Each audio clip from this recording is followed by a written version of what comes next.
அக்கல்கோட் ஸ்ரீ சுவாமி சமர்த்த லீலாமிர்தம் அத்தியாயம் 20. அத்தியாயத்தின் முக்கிய சாராம்சங்கள். பண்டரிபுரத்தில் ராஜூரில் தங்கியிருந்த ஸ்ரீ சுவாமி சமர்த்தர் திடீரென பண்டரிபுர சந்திரபாகா நதிக்கரையில் தோன்றினார்.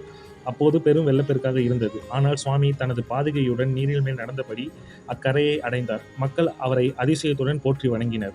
அங்கு யாத்திரிகளுடன் வந்த சோம்நாத் பாவ் எனும் வயதான பக்தருக்கு கோயிலில் கூட்ட நெரிசலால் பாண்டுரங்கனை தரிசிக்க முடியவில்லை. அவர் மனவேதனையை உணர்ந்த சுவாமி பாண்டுரங்கனாவே அவனுக்கு காட்சியளித்தார். தேஜஸான ரூபத்தில் பாண்டுரங்கனை கண்ட சோம்நாத் மகிழ்ந்தார், மூச்சடைந்தார். பின்னர் சுவாமி அருகில் வந்து, உனது பாண்டுரங்கனை உன் உள்ளம் நிறையும் அளவுக்கு தரிசனம் செய்தாயா என மென்மையாக கேட்டார். சில நாட்களுக்கு பிறகு அந்த குழுவுடன் மங்கள்வேடா சென்ற சோம்நாத் மீண்டும் சுவாமியின் ரூபத்தில் பண்டரிநாதனை கண்டார். அதன் பின் தன் வாழ்நாள் முழுவதையும் சுவாமிக்கு அர்ப்பணித்து 9 ஆண்டுகள் சேவை செய்தார். மங்கள்வேடாவில் புண்ணியவசமாக உயிர் திறந்தார்.